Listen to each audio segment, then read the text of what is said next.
Pinche puto. Eso decía el hombre más poderoso detrás de la fama sobre Juan Gabriel, el artista más grande de México, el que hizo llorar a un país entero. Y hubo alguien que lo defendió. No fue un activista, no fue el público, no fue otro intérprete.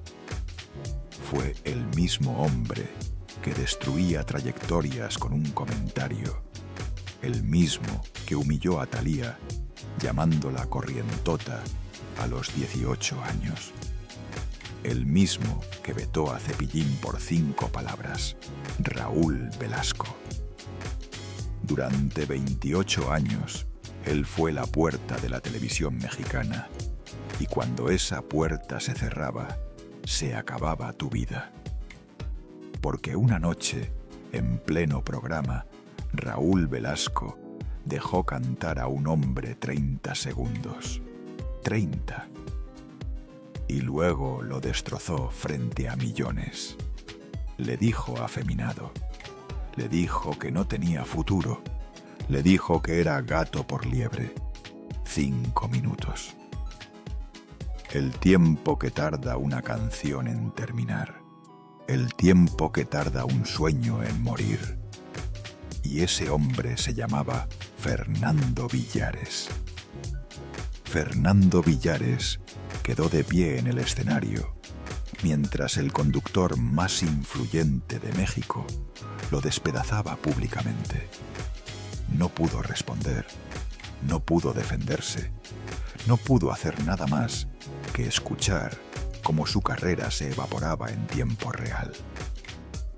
Una semana después, el 24 de enero, obligaron a Velasco a disculparse públicamente en el mismo programa. La prensa lo llamó la revancha del zorro. ¿Sabes qué dijo Velasco después sobre ese día? Lo llamó uno de los ridículos más grandes de su vida. No por lo que le había hecho a Villares, sino porque lo forzaron a pedir perdón. Ese era su problema con la situación, que tuvo que disculparse, no el daño que había ocasionado. Fernando Villares intentó continuar, siguió haciendo presentaciones, siguió cantando, pero su nombre ya estaba marcado. Raúl Velasco había declarado que no tenía futuro, y en esa época lo que Velasco decía era ley. Eventualmente abandonó la música, se fue a Cancún, se dedicó a la política. En marzo de 2017 murió de un derrame cerebral. Tenía 62 años. Durante 35 de esos años cargó con la humillación que Velasco le regaló en 5 minutos de televisión. 35 años, más de 12.000 días, una vida entera con esa memoria. Y Velasco ni siquiera lo mencionaba entre sus arrepentimientos. Pero el zorro no fue el único. Hubo cientos, tal vez miles. Artistas humillados en vivo, trayectorias destruidas con un comentario. Mujeres obligadas a soportar insinuaciones sexuales frente a las cámaras. Figuras vetadas por atreverse a exigir lo que merecían. Sueños aplastados porque un hombre tuvo un mal día. Y detrás de todo, algo mucho más oscuro.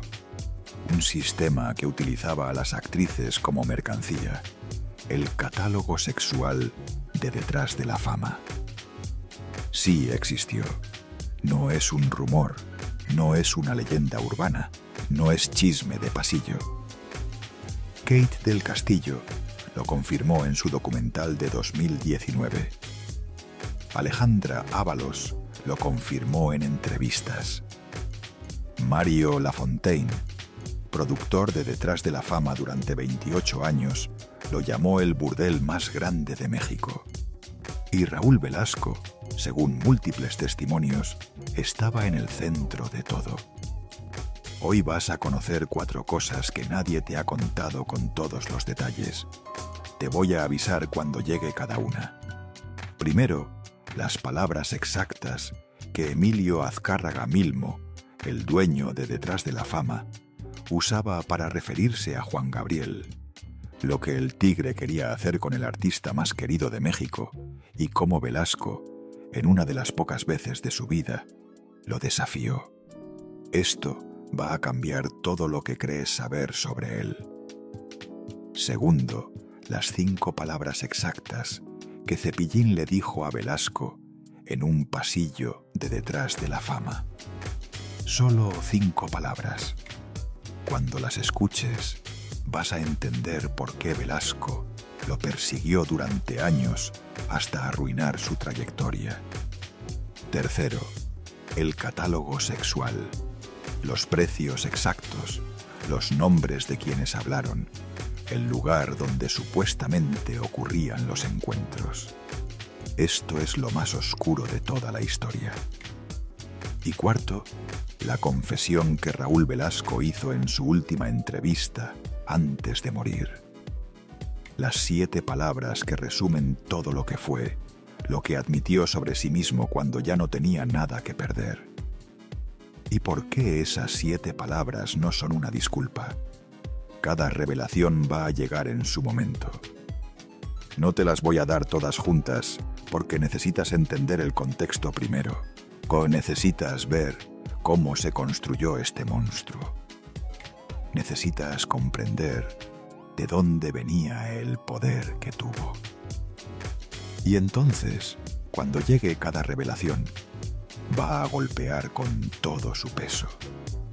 Pero primero necesitas entender de dónde venía este hombre, porque nadie nace siendo déspota. Algo lo convierte en eso. Algo ocurre en la vida de una persona para que termine disfrutando del poder de destruir a otros. Algo rompe algo adentro, y lo que se rompe nunca se repara del todo. Hay un hilo en esta historia, un concepto que lo explica todo. La puerta. Raúl Velasco era la puerta. Si querías ser artista en México en los años 70, 80, 90, tenías que pasar por él.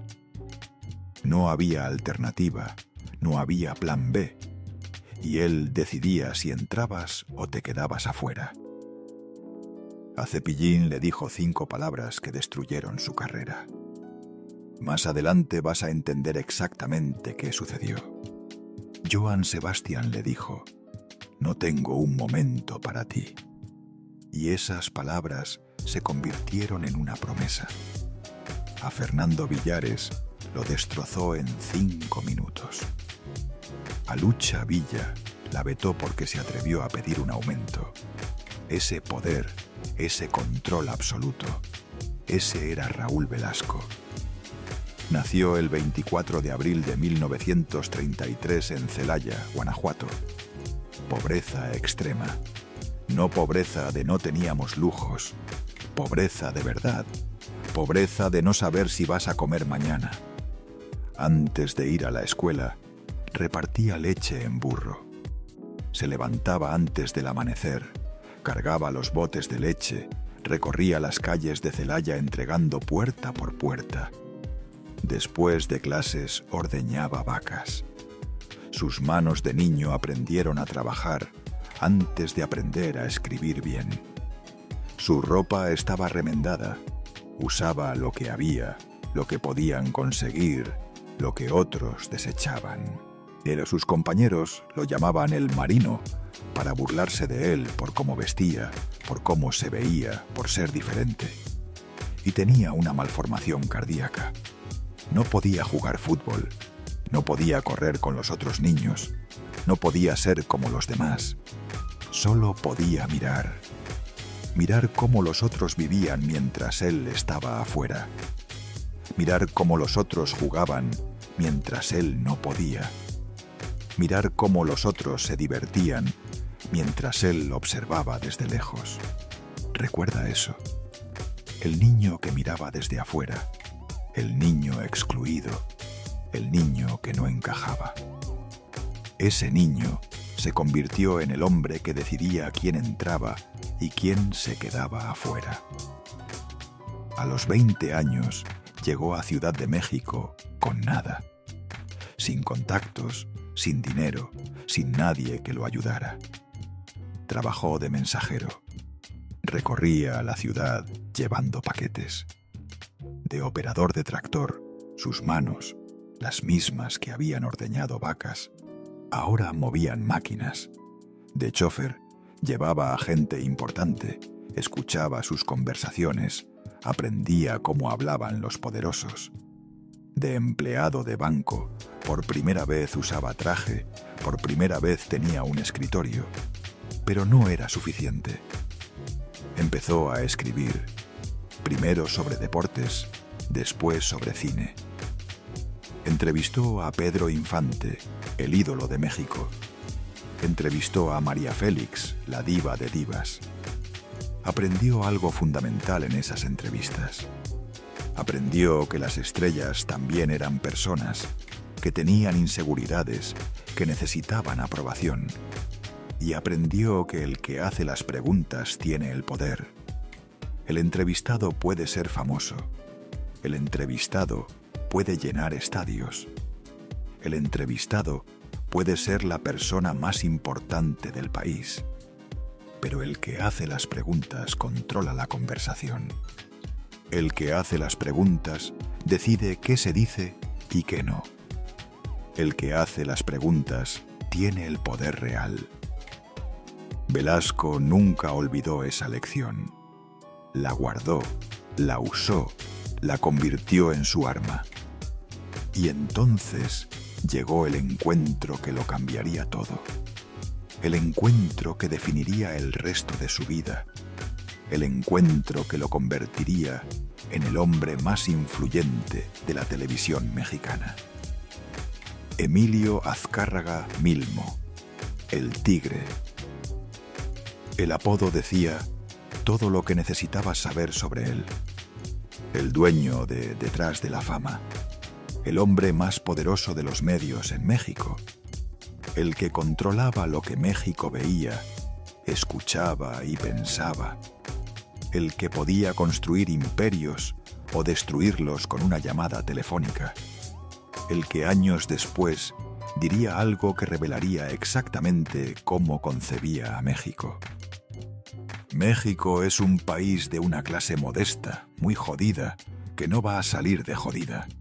Para la televisión es una obligación llevar diversión a esa gente y sacarla de su triste realidad. Una clase modesta, muy jodida, que no va a salir de jodida. Esa era la filosofía del hombre que controlaría a Velasco.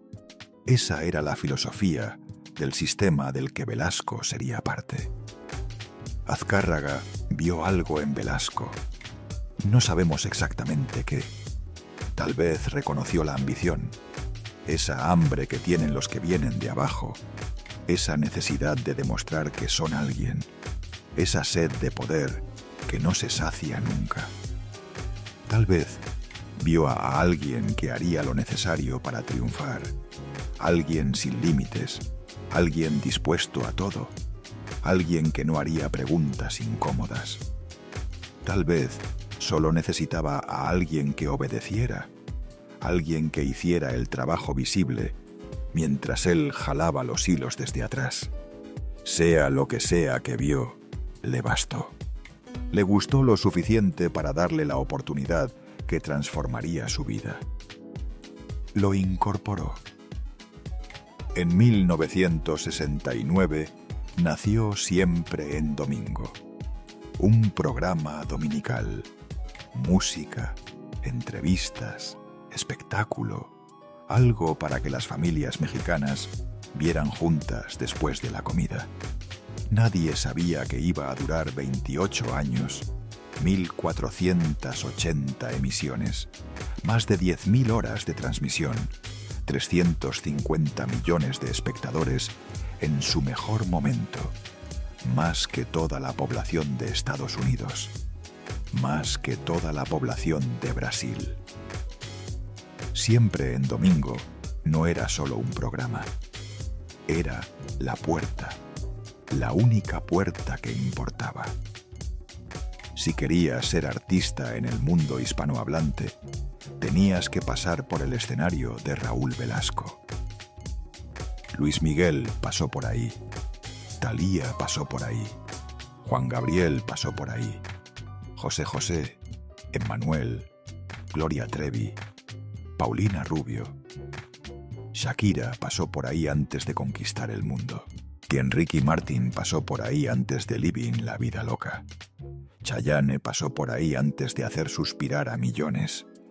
Todos, absolutamente todos. Y Raúl Velasco decidía quién entraba. Él tenía la llave. Él abría la puerta o la cerraba para siempre. Aquí no hago estrellas, le dijo a Cepillín cuando le pidió una oportunidad. Aquí presento puras estrellas.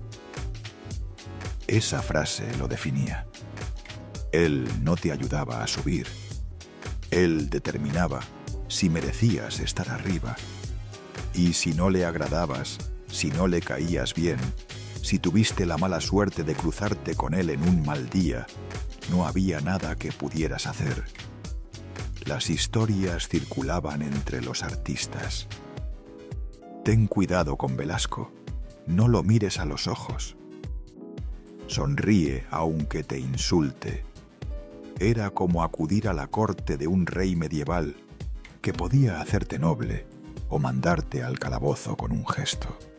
El niño pobre de Celaya ahora tenía el poder que nunca tuvo. El niño que miraba desde afuera ahora decidía quién entraba al juego. Y lo usó. Vaya que lo usó. Pero había algo peor que no ser invitado a Siempre en domingo. Mucho peor. Ser invitado y humillado frente a millones. Porque cuando Raúl Velasco decidía destrozarte, lo hacía en vivo, sin aviso, sin piedad, sin que pudieras defenderte. Thalía tenía 18 años. 18 años. Una adolescente que apenas comenzaba, que tenía sueños, que había trabajado duro para llegar ahí, que probablemente no durmió la noche anterior de los nervios.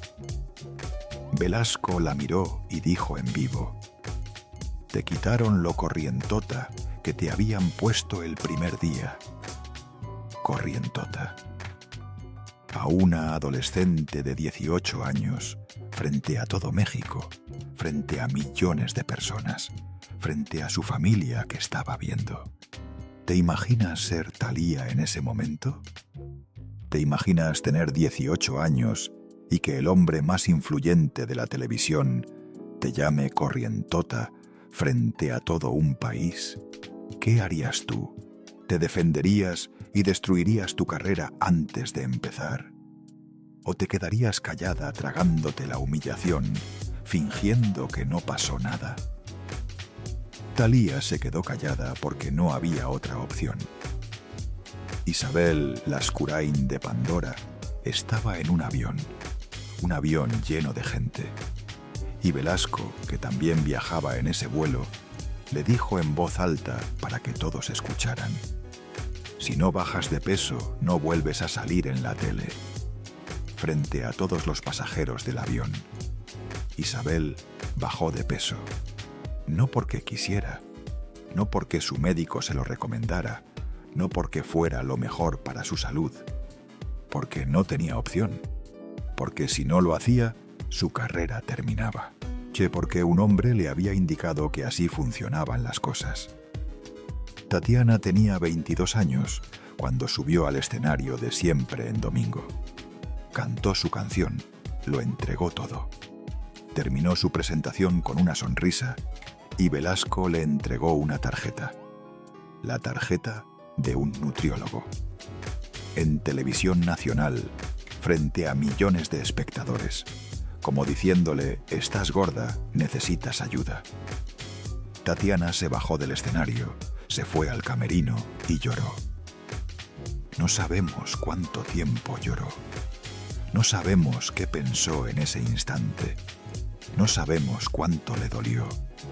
Pero sabemos que después tuvo que regresar al programa. Tuvo que seguir sonriendo.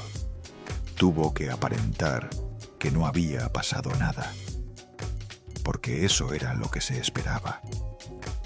Bronco era uno de los grupos más exitosos de México. No eran novatos.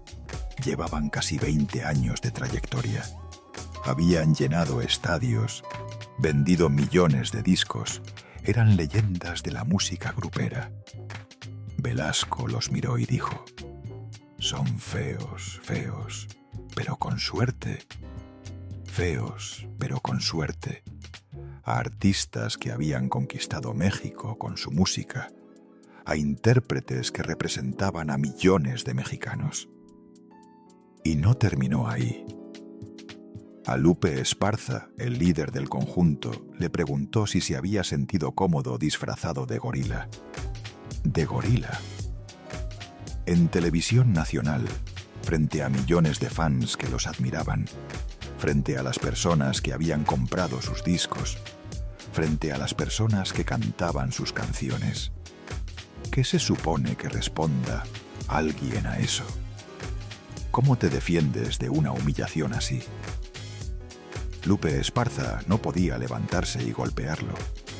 No podía insultarlo de vuelta. No podía siquiera enojarse visiblemente. Porque Velasco todavía tenía el poder. Porque Bronco todavía necesitaba aparecer en televisión. Porque el sistema todavía funcionaba de esa manera. Tuvo que tragarse la humillación con una sonrisa. Y no fueron los únicos. A Lorena Herrera le preguntó si le atraían los hombres casados y le ofreció darle nalgadita en lugar de la patadita de la buena suerte. A Ana Gabriel le dijo que siempre venía con el mismo vestidito. A Chico Che le señaló que su overol era para disimular el tamaño de su panza. Pero el caso más perturbador fue Irán Castillo. Tenía 20 años. Una joven actriz que apenas comenzaba, que había trabajado duro para llegar ahí, que probablemente no durmió la noche anterior de los nervios. Velasco la miró y le dijo al público: «Se ve re bien, ¿verdad?» Y luego: «Te lo estoy diciendo como un papá, no como un galán que te está fajando, ¿eh? Fajando». Un hombre de 60 años diciéndole eso a una joven de 20 en televisión nacional con su familia viendo. ¿Te imaginas ser Irán Castillo en ese momento? ¿Te imaginas no poder decir nada porque ese hombre tiene el poder de destruir tu carrera? Ella solo pudo responder: «Ya me dio calor». Una joven de 20 años, acosada en televisión nacional, y nadie hizo nada, porque era Raúl Velasco. Y estos son solo los momentos grabados, los que salieron al aire. Cuántas humillaciones ocurrieron en los pasillos, cuántas lágrimas se derramaron en camerinos vacíos, cuántas se fueron a casa convencidas de que no eran suficientes. No lo sabremos nunca. Pero las humillaciones en vivo eran solo la superficie. Lo que viene ahora es lo que casi nadie se atreve a relatar, lo que muchos saben, pero pocos dicen en voz alta. Lo que detrás de la fama quiso enterrar para siempre. Si estás llegando hasta aquí, esta historia te importa. Suscríbete al canal para que no te pierdas lo que viene, porque esto apenas está comenzando. Aquí viene lo primero que te prometí. El 11 de febrero de 1993, Emilio Azcárraga Milmo dijo esto en público: «México es un país de una clase modesta, muy jodida, que no va a salir de jodida. Para la televisión es una obligación llevar diversión a esa gente y sacarla de su triste realidad y de su futuro difícil. Una clase modesta, muy jodida, que no va a salir de jodida. Así hablaba el dueño de Detrás de la Fama sobre los mexicanos que veían sus programas. Y añadió: los ricos como yo no somos clientes, porque los ricos no compramos ni madres. Esa era la filosofía de Detrás de la Fama: venderle espectáculo a los pobres, mantenerlos entretenidos, mantenerlos dóciles, mantenerlos frente al televisor. Y si para eso había que humillar artistas, que así fuera. Y si para eso había que usar a las actrices como mercancía, que así fuera. Porque los pobres iban a seguir viendo. Porque no tenían otra opción. El catálogo sexual de Detrás de la Fama no era un rumor, no era un chisme de pasillo. Era un sistema organizado que funcionó durante décadas. Kate del Castillo lo contó en 2019 en su documental. Estaba haciendo la telenovela Muchachitas cuando recibió una invitación. Era joven, estaba comenzando, necesitaba el trabajo.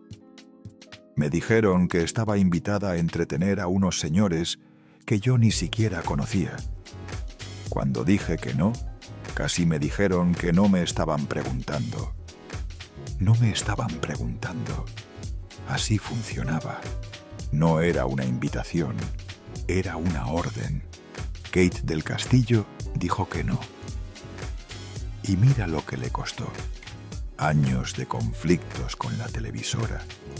Una carrera que tuvo que construir a contracorriente. Alejandra Ábalos recibió una llamada de una representante de artistas. Le ofrecieron participar en un catálogo de mujeres, donde los clientes podían elegir. Le dije que no me manejaba bajo esos estándares de favores sexuales. ¿Cuánto ofrecían? Hasta $1.000.000 por noche cuando alguien acompañaba a algún ejecutivo o cliente de Detrás de la Fama. $1.000.000 por una noche por acompañar a alguien.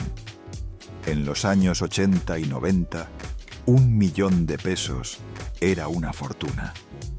Era más de lo que muchas familias ganaban en un año.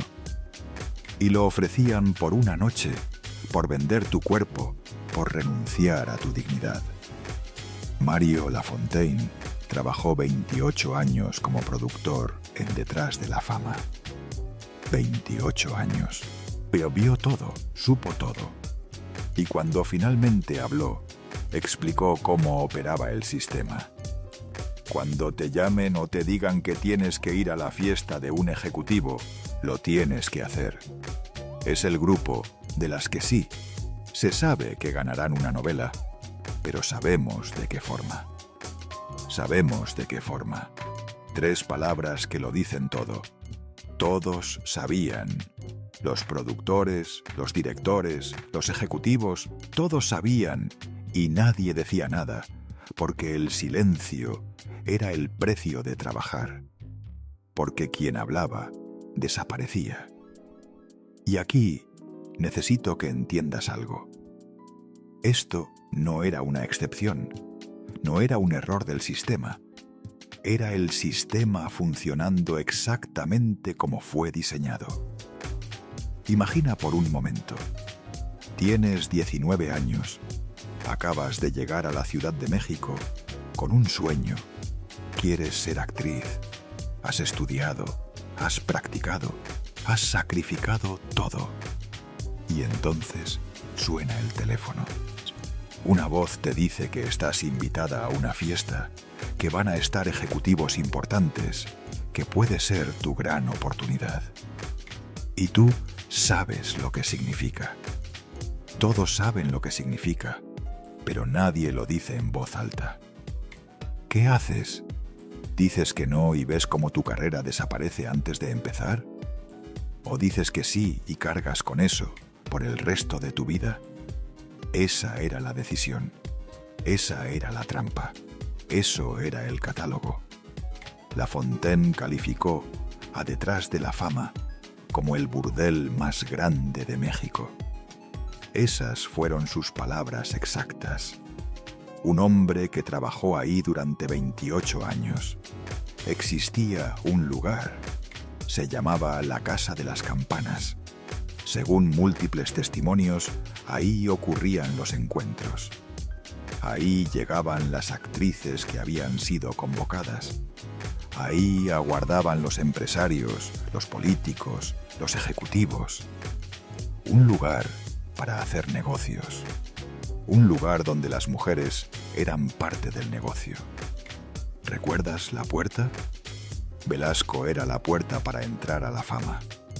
Pero había otra puerta, una puerta más oscura, una puerta que nadie quería cruzar, pero que muchas tuvieron que cruzar. ¿Y dónde estaba Raúl Velasco en todo esto? En el centro.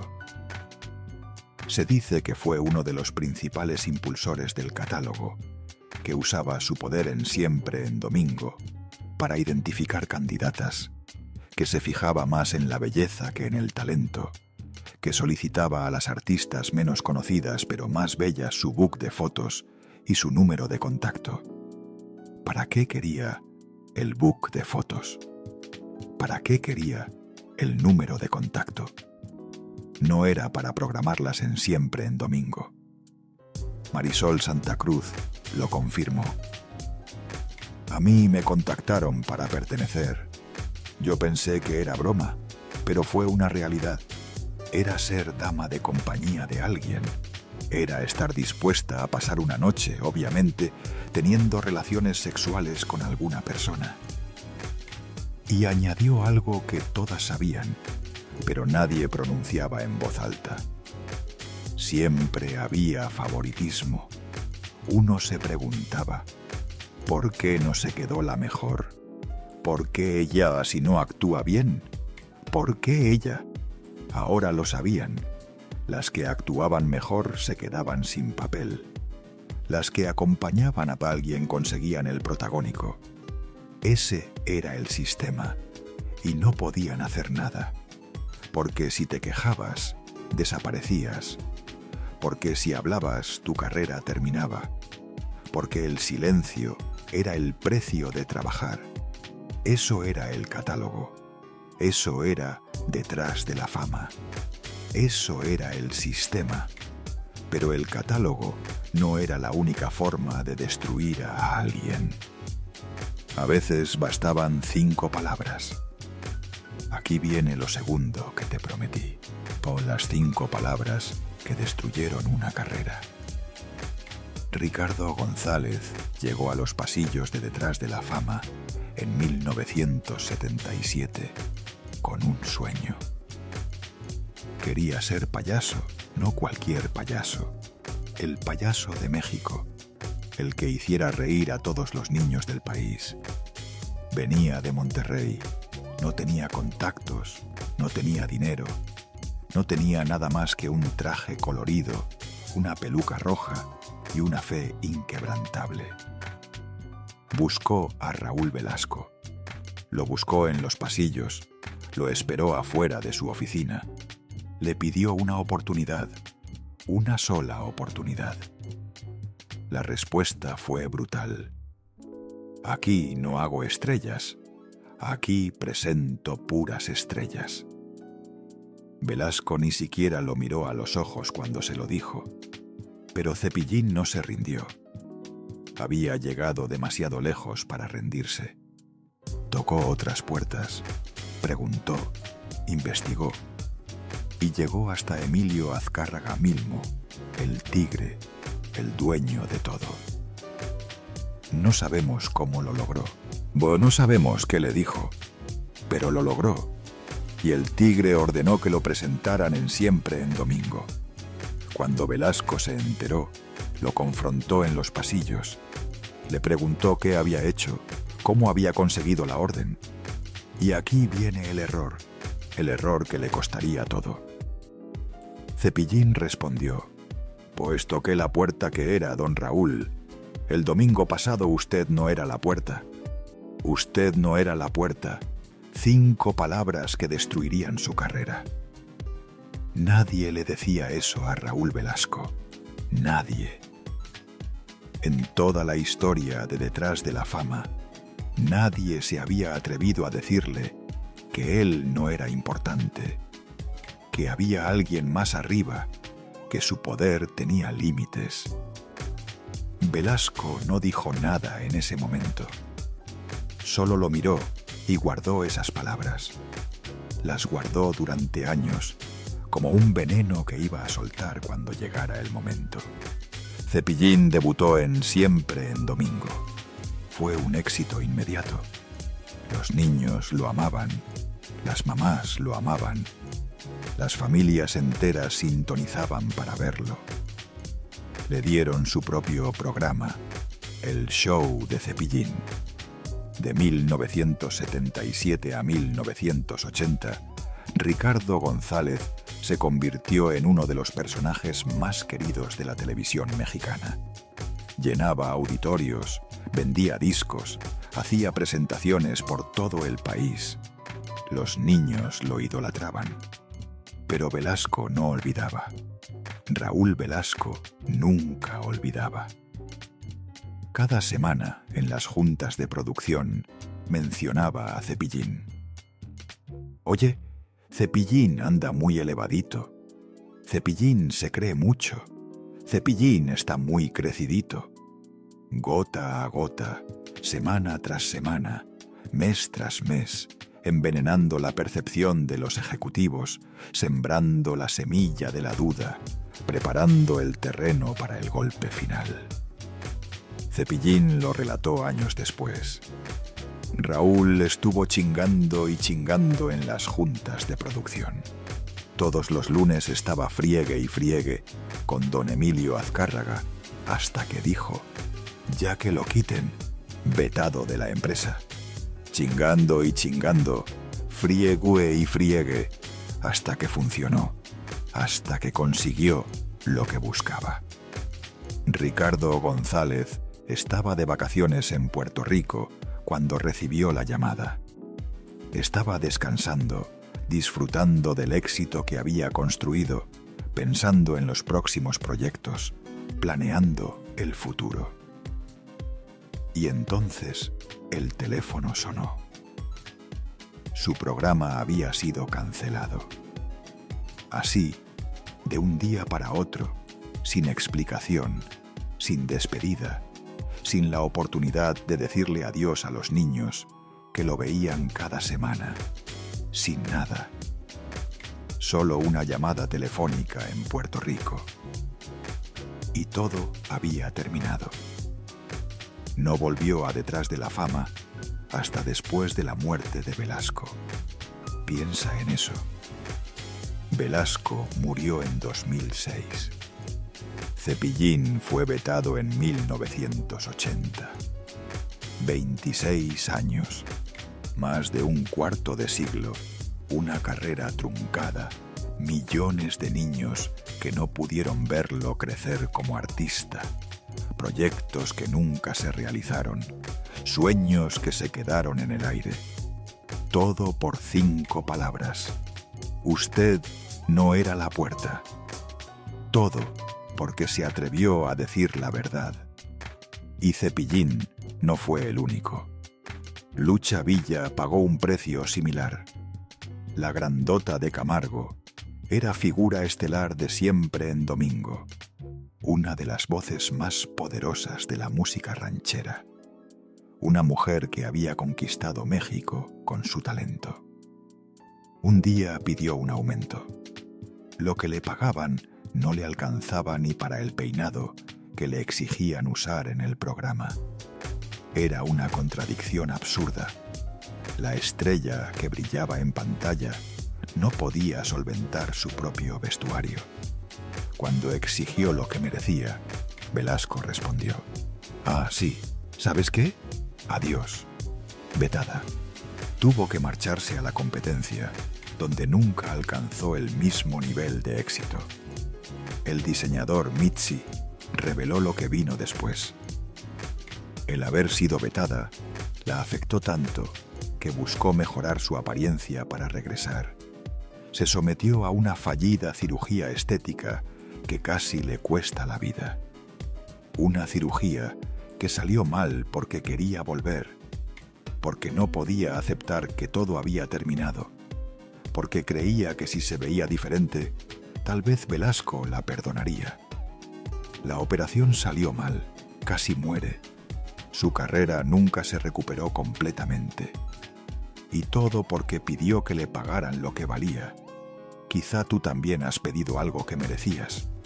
Quizá tú también te han penalizado por atreverte a decir que vales más. Quizá tú también has visto cómo te cierran la puerta por no quedarte callada. Lucha Villa no hizo nada malo, solo reclamó lo que le correspondía. Y pagó con su carrera, y casi pagó con su vida.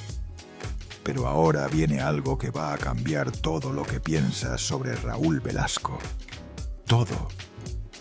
Porque hubo alguien a quien Velasco defendió, alguien a quien protegió cuando nadie más lo hacía, alguien por quien arriesgó todo, alguien por quien se enfrentó al mismísimo Tigre Azcárraga, el hombre que lo había reclutado, el hombre que le había dado todo su poder, el hombre que podía destruirlo con una llamada telefónica, el hombre al que nunca jamás se atrevía a contradecir, hasta que se atrevió por una sola persona.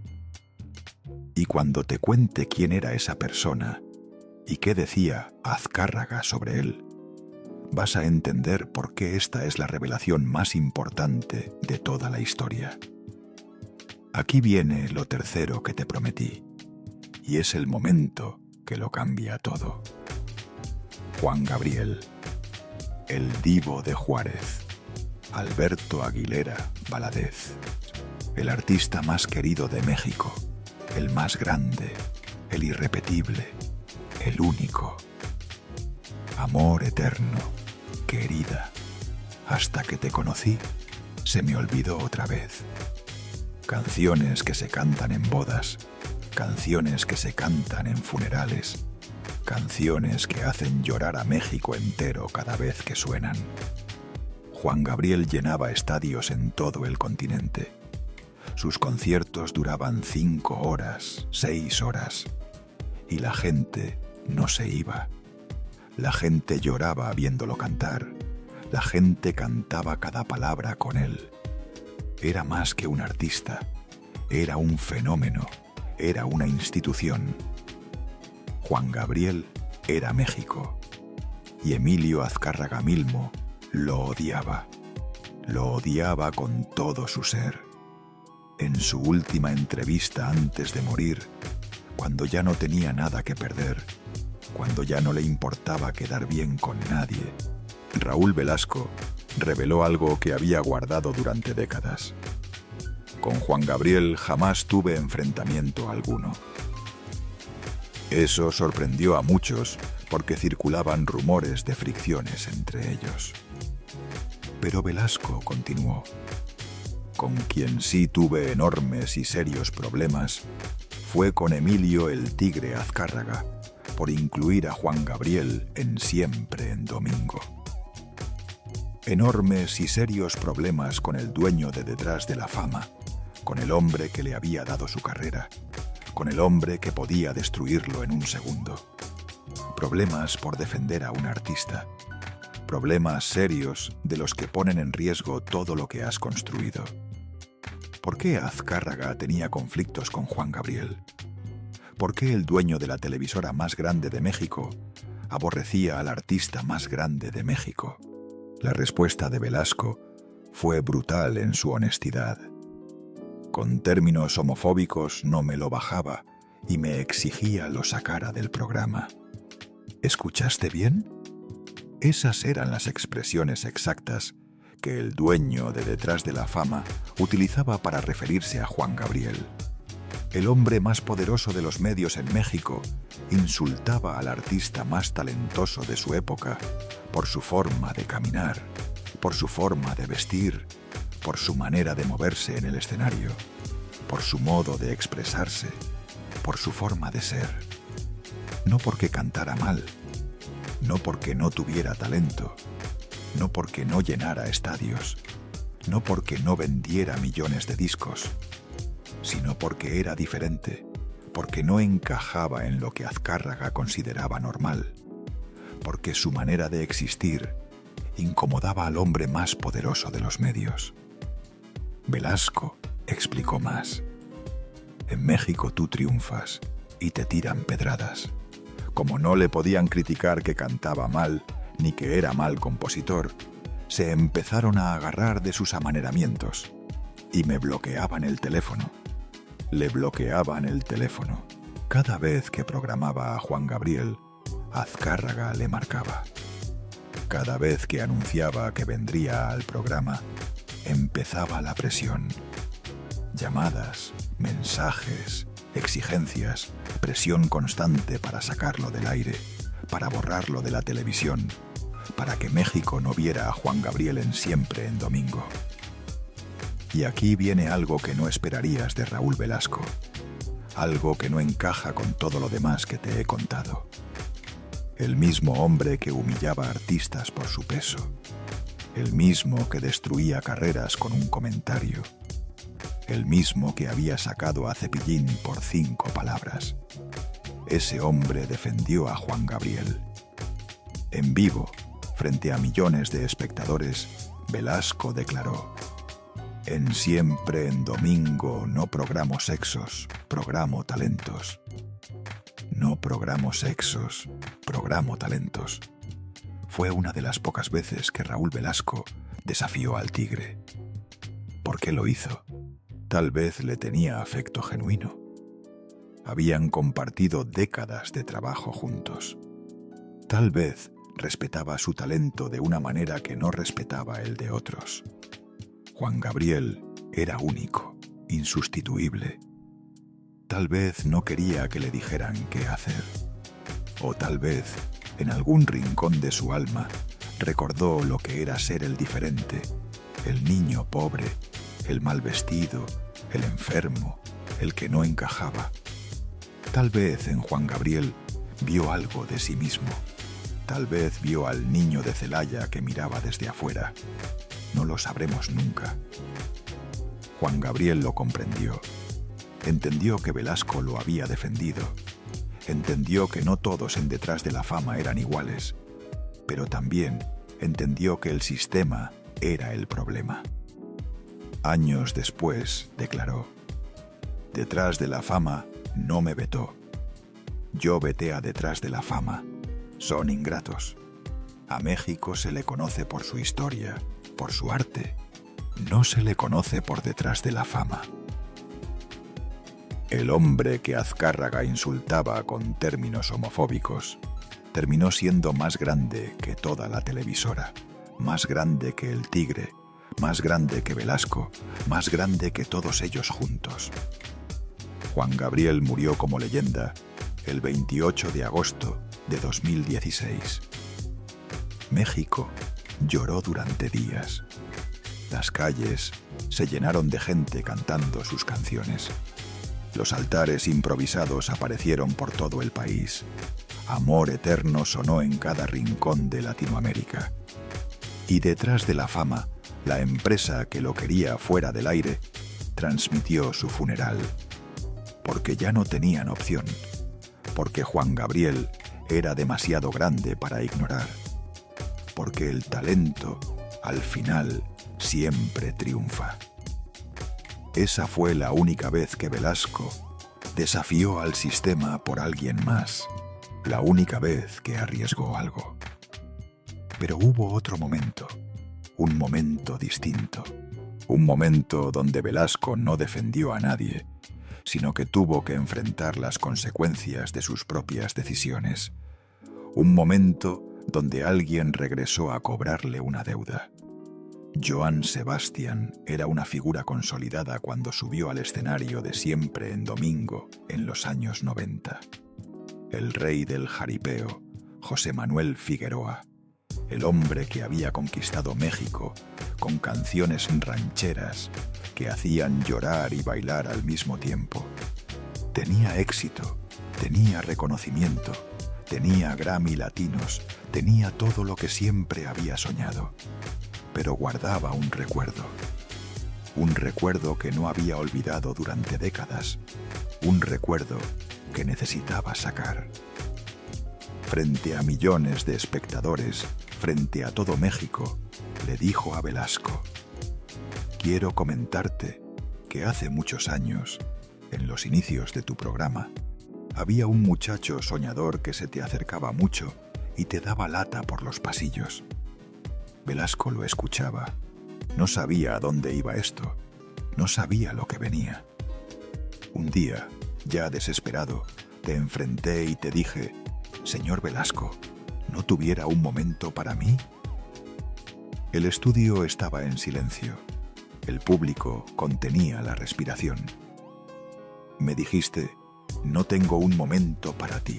Estoy muy ocupado. 7 palabras. 7 palabras que habían perseguido a Joan Sebastián durante años. 7 palabras que pudieron haber destruido a cualquier otro, pero no a él. En ese momento me hice una promesa. Me juré, sin coraje, me juré con mucha fe, que un día ibas a tener tiempo para mí. Y ahí estaba el muchacho soñador de los pasillos convertido en estrella, el que había sido rechazado triunfando, el que había prometido volver cumpliendo su palabra, el que había jurado que Velasco tendría tiempo para él, demostrándolo en vivo. Ese era el poder de una promesa. Ese era el poder de no rendirse. Ese era el poder de convertir el rechazo en combustible. Velasco, visiblemente conmovido, respondió. Por primera vez se le veía vulnerable. Por primera vez no era el que tenía el control. Por primera vez era el que tenía que dar explicaciones. Permíteme que te pida perdón. Muchas veces uno no abre su corazón y no está receptivo a las personas por las ocupaciones. Pero no podemos estar tan ocupados como para cerrar el corazón a un ser humano. Se abrazaron mientras el público aplaudía. Un abrazo entre 2 hombres en televisión nacional en México en los años 90. Fue un momento genuino, o al menos lo pareció. ¿Había cambiado realmente? ¿Era sincero ese perdón? ¿O solo reconoció su error porque Joan Sebastián ya era demasiado famoso para ignorar? Porque Velasco nunca le pidió perdón al zorro. Nunca llamó a Fernando Villares para disculparse. Nunca reconoció públicamente que había destruido su trayectoria injustamente. Nunca dijo: me equivoqué sobre la noche del 17 de enero de 1982. ¿Por qué? Porque Fernando Villares no se convirtió en estrella. Porque Fernando Villares no tuvo la oportunidad de regresar triunfante. Porque Fernando Villares no pudo pararse frente a él y decirle: me prometí que un día ibas a tener tiempo para mí. ¿Cuántos otros muchachos soñadores recibieron el mismo «no tengo un momento para ti» y nunca volvieron? ¿Cuántos abandonaron sus sueños después de toparse con esa puerta cerrada? ¿Cuántos regresaron a sus pueblos, a sus ciudades, a sus vidas cotidianas cargando con el peso de un sueño roto? ¿Cuántos se preguntaron por el resto de sus vidas qué habría pasado si Velasco les hubiera dado una oportunidad? No lo sabremos nunca. Sus nombres se perdieron. Sus historias nunca se contaron. Solo sabemos de los que triunfaron a pesar de todo y de los pocos como Fernando Villares, cuya humillación fue tan pública que quedó grabada para siempre. Joan Sebastián pudo confrontarlo porque había triunfado a pesar de Velasco. Fernando Villares no pudo hacerlo porque Velasco lo destruyó antes de que pudiera despegar. Esa es la diferencia. Esa es la injusticia. Los que triunfan pueden regresar a pedir cuentas. Los que son destruidos antes de empezar nunca tienen esa oportunidad. Si esta historia te está llegando, dale clic en suscribirse. Hay mucho más por contar en este canal y no querrás perdértelo. Aquí viene lo cuarto que te prometí: la caída del hombre más poderoso de la televisión mexicana.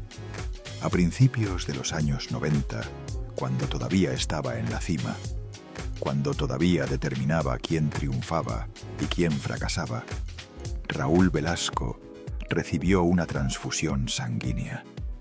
Era un procedimiento rutinario, nada de qué preocuparse, excepto que la sangre estaba contaminada. Hepatitis C, un virus silencioso que destruye el hígado lentamente, sin síntomas al principio, sin aviso, sin señales de alarma. En esa época había muy poca información sobre el virus. No sabían cómo tratarlo, no sabían qué esperar. Entre 1994 y 1995, su salud comenzó a deteriorarse. El hombre que había dominado la televisión mexicana empezaba a apagarse. Pero seguía trabajando, seguía haciendo siempre en domingo. Seguía siendo Raúl Velasco frente a las cámaras, aunque su cuerpo lo traicionaba. En 1998 desarrolló cirrosis hepática. Su hígado estaba muriendo. Y si su hígado moría, él moría.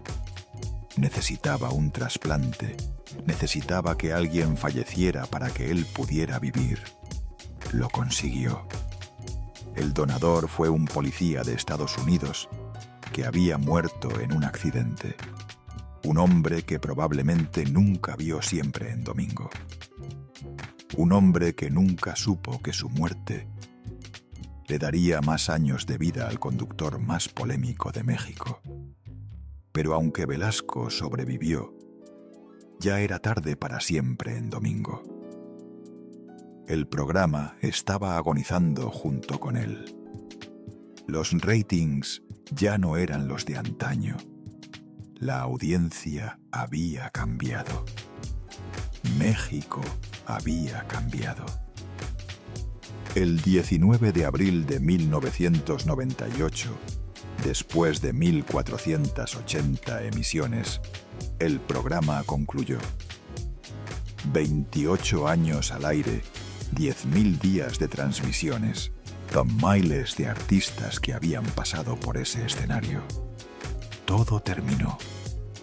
No con una celebración espectacular, no con un gran final, simplemente terminó. 8 meses después, el 18 de diciembre de 1998, Velasco renunció a Detrás de la Fama por fax. Un fax. Después de casi 3 décadas de ser el rostro de la empresa, se despidió con un fax. Citó diferencias irreconciliables con la administración de Emilio Azcárraga Gallán, el hijo del Tigre. El Tigre había fallecido en 1997 y con él había muerto la protección que Velasco tenía. El hijo no compartía la misma relación con él. El hijo tenía otros planes. Velasco calificó su salida como un despido injustificado. Demandó a Detrás de la Fama por 21 millones de pesos. 21 millones de pesos por casi 30 años de trabajo. Perdió el caso. Detrás de la Fama ganó. El sistema que él había representado lo devoró al final. El que había humillado a cientos de artistas fue desechado cuando ya no era útil. El que había cerrado puertas vio cómo le cerraban la puerta a él. El que había dicho «aquí presento puras estrellas» fue tratado como si nunca hubiera sido una. El que había decidido quién merecía una oportunidad ya no tenía oportunidades. La puerta que él había controlado durante tanto tiempo ahora estaba cerrada para él. Cerrada de golpe, como él había cerrado tantas puertas a tantos soñadores. Se retiró a su casa en Acapulco, lejos de los reflectores, lejos de las cámaras, lejos del escenario donde había sido el rey, lejos del poder que había ejercido durante tanto tiempo. Sufría afecciones cardíacas, dolores abdominales, pérdida de memoria. El virus seguía ahí. El hígado trasplantado no era inmune a la enfermedad. Cada día era una batalla. Cada día era un recordatorio de su mortalidad.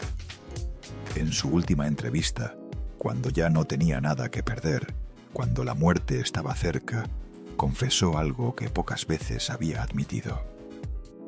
Desde 1998 he vivido una transición muy difícil. La recuperación después de mi trasplante ha sido lenta y existen limitantes como la memoria. Limitantes como la memoria. El hombre que había memorizado los nombres de miles de artistas estaba perdiendo la memoria. El hombre que recordaba cada insulto que le habían hecho de niño estaba olvidando.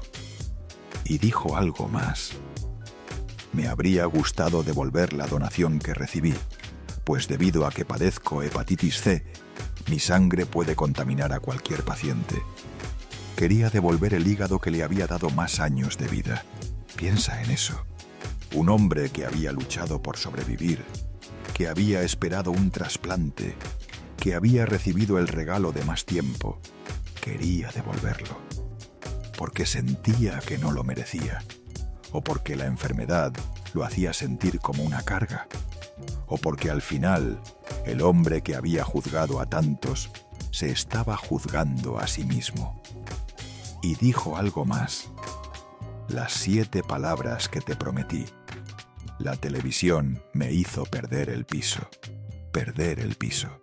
7 palabras que resumen todo.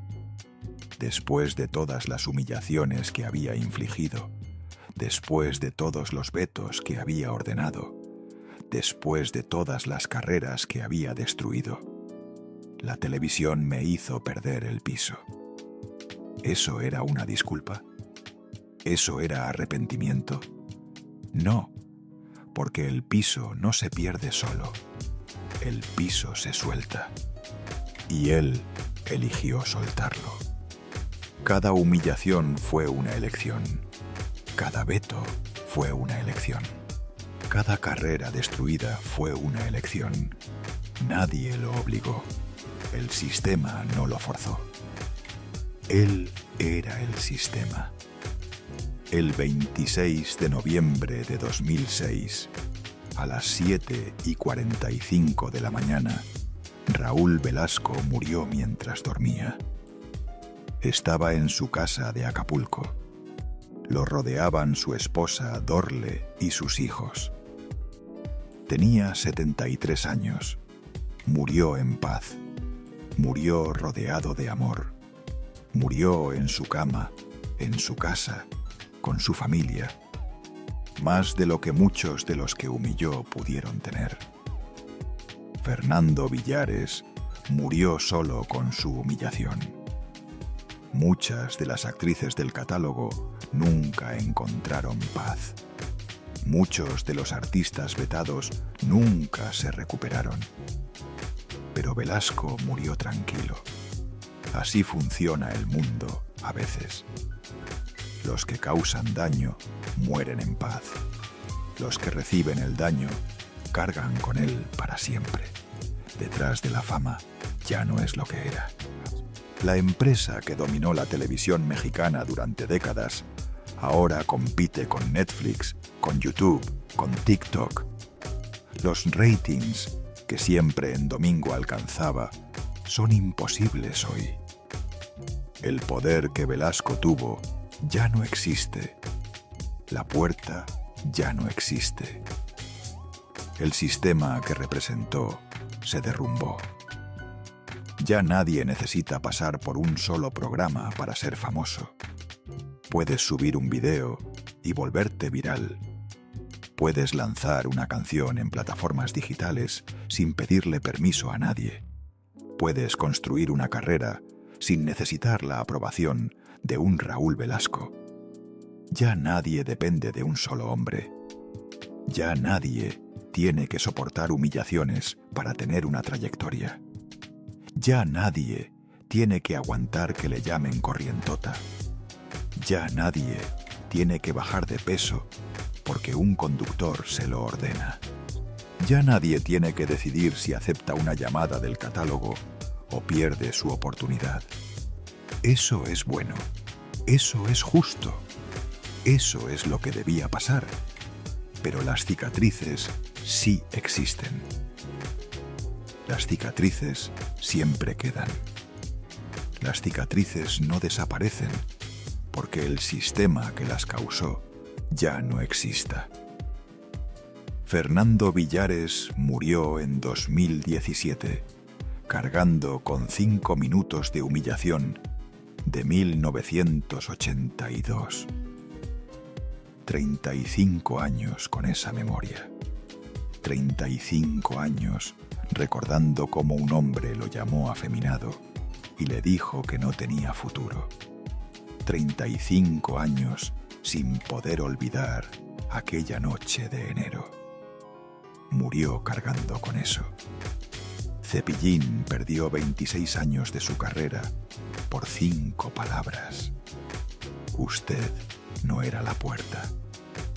26 años fuera de detrás de la fama. 26 años de proyectos que nunca se realizaron. 26 años de sueños truncados. Por decir la verdad, por atreverse a señalar que había alguien más arriba que Velasco, Lucha Villa casi pierde la vida intentando volver a ser estrella. Una cirugía estética fallida porque quería regresar a Siempre en domingo, porque no podía aceptar que un hombre la había borrado por reclamar lo que merecía. Tatiana lloró en un camerino a los 22 años por una tarjeta de nutriólogo. 22 años. Una chica todavía, llorando sola porque un hombre decidió humillarla en televisión nacional. Isabel Lascurain bajó de peso porque un hombre se lo ordenó en un avión lleno de gente. No porque quisiera, no porque su médico se lo recomendara, porque no tenía opción. Y las actrices que recibieron la llamada del catálogo, las que supieron que existía, las que tuvieron que decidir, las que dijeron que sí porque no tenían otra salida, las que dijeron que sí porque necesitaban el trabajo, las que dijeron que sí porque no sabían cómo negarse, las que dijeron que sí porque tenían miedo de lo que pasaría si decían que no, las que dijeron que no y vieron cómo sus carreras desaparecían, las que dijeron que no y pagaron el precio, las que nunca consiguieron los papeles que merecían, las que todavía no hablan, las que nunca hablarán, las que se llevaron sus historias a la tumba, las que siguen cargando con esos recuerdos cada día de su vida. Ellas también cargan con esas cicatrices. Y probablemente siempre lo harán hasta el último día. Porque esas cicatrices no desaparecen, porque esos recuerdos no se borran, porque el daño ya está hecho y no hay forma de deshacerlo. Quizá tú también las conoces. Quizá, mientras escuchas esta historia, algo se mueve dentro de ti, algo que reconoces, algo que has vivido, algo que no has podido olvidar. O quizá tú también sabes lo que es estar frente a alguien que tiene poder sobre tu futuro. Un jefe que puede despedirte sin razón. Un familiar que controla el dinero. Un maestro que decide si pasas o repruebas. Un supervisor que puede hacerte la vida imposible. Alguien que tiene algo que tú necesitas y puede dártelo o negártelo según su voluntad, según su estado de ánimo, según su capricho. Quizá tú también has tenido que sonreír cuando querías gritar. Has tenido que callar cuando querías explotar. Has tenido que aguantar cuando querías salir corriendo. Has tenido que aparentar que todo estaba bien cuando por dentro te morías. Porque no tenías opción. Porque necesitabas el trabajo. Porque necesitabas la aprobación. Porque necesitabas sobrevivir. Quizá tú también has tenido que aguantar comentarios sobre tu cuerpo, sobre tu peso, sobre tu apariencia, sobre tu forma de ser. Comentarios que duelen, comentarios que se clavan, comentarios que no puedes olvidar aunque pasen los años. Quizá tú también has visto cómo alguien con poder destruye a otros sin consecuencias. Has presenciado la injusticia y no has podido hacer nada porque el sistema protege a los poderosos. Porque quejarse significa convertirse en el siguiente blanco. Porque así funciona el poder cuando no tiene contrapeso. Porque así funciona el mundo cuando una sola persona decide quién merece una oportunidad. Porque así funciona la injusticia cuando nadie la frena. Raúl Velasco fue un hombre de contradicciones. El niño pobre de Celaya que se convirtió en déspota. El que creció siendo humillado y terminó humillando. El que no encajaba de niño y decidió que él determinaría quién encajaba de adulto. El defensor de Juan Gabriel que degradaba a otros por su apariencia. El que dijo: no programo sexos, programo talentos, y después llamó corrientota a Thalía. El que protegió a un artista de la homofobia del dueño de Detrás de la Fama y destruyó la carrera del Zorro, llamándolo afeminado. El creador de estrellas que arruinó carreras sin piedad.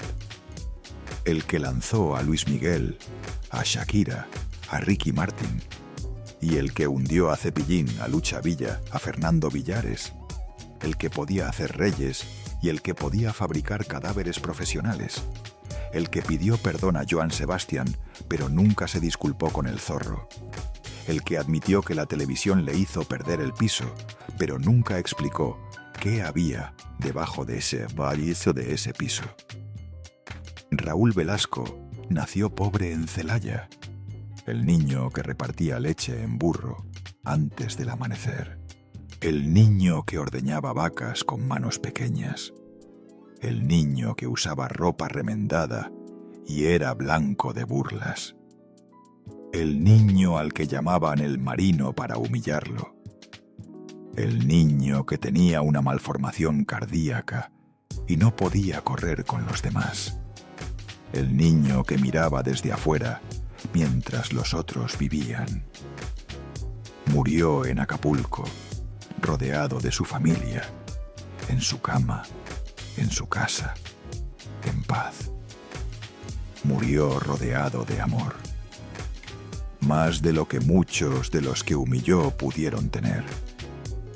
Fernando Villares murió solo con su humillación.